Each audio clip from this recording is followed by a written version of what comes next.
Thank God I'm an atheist. How you figure that? But now the ocean has more oil in it than it does salt water, courtesy of those cunts at BP.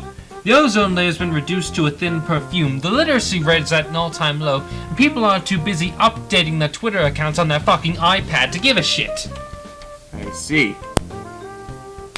Ah! He bounced. Must have been a bouncer. Okay, but what does all that have to do with the existence of God? I'm more comfortable with the world slowly coming to an end when I can chalk it up to bad luck and human stupidity.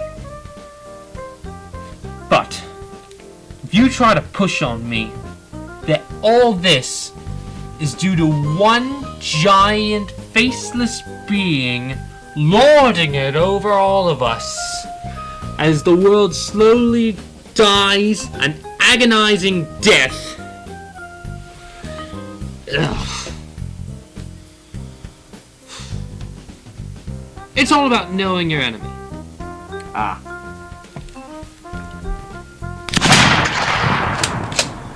You know Marilyn Monroe? Fucking sex symbol? I read she has 6 toes on her left foot. Well, she used to. She's dead. Oh yeah. Did you hear that her tits fell off during the autopsy and they had to slap some fake ones on her in time for the funeral?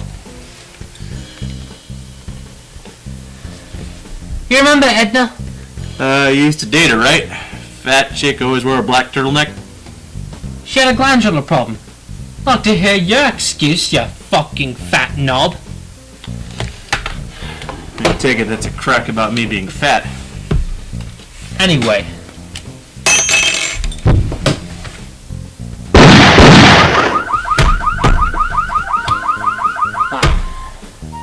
Well, anyway. She used to have web feet. Really? Haven't you ever wondered why she wasn't at graduation? Well, I never finger flicked her like you did, so no. She was in the hospital. She got so sick of the kids on the swim team for making fun of her web feet, and she tried to cut the skin between her toes with a straight razor. It got so infected that the doctors had to amputate her feet. Oh man, I was on that swim team.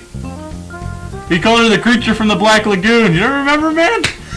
It's funny because I'm partially responsible that she has no feet now.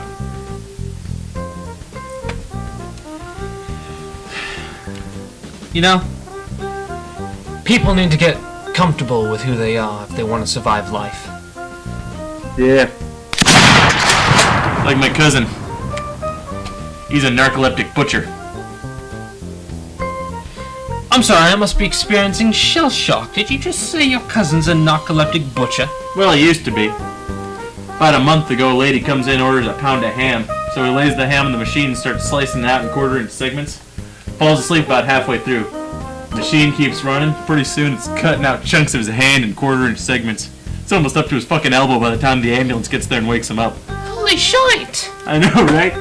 He can't even get workman's compensation, since he neglected to mention that he was narcoleptic when he applied for the job. It's tragic, really.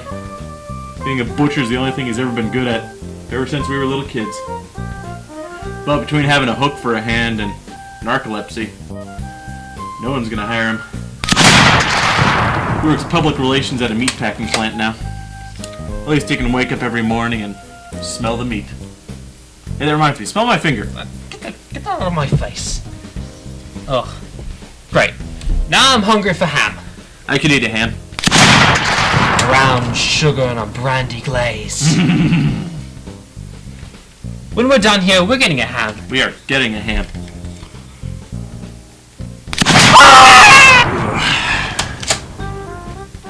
And Faust, I ain't so young as I used to be. Know what you mean, Kevin. We've wasted all our yesterdays, and we're running out of tomorrows. You are such a fag. Do you hear yourself talk, man?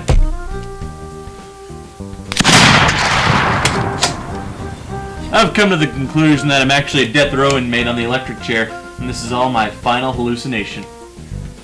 Interesting. Only question is, when you wake up in that electric chair, dying for your crimes against mankind, will you be upset that this wonderful world of yours was a hallucination? Or will you be relieved? It is a wonderful life. Or is it?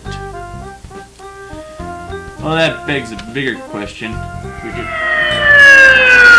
Where's the police at? That's a SWAT team. Ooh, they're pulling out all the stops this time. Think we'll make the papers? Well, we did last week, so yeah. We will. Let's get a ham. Get the keys. Alright, sneaking out the back way. Like heroes, we are.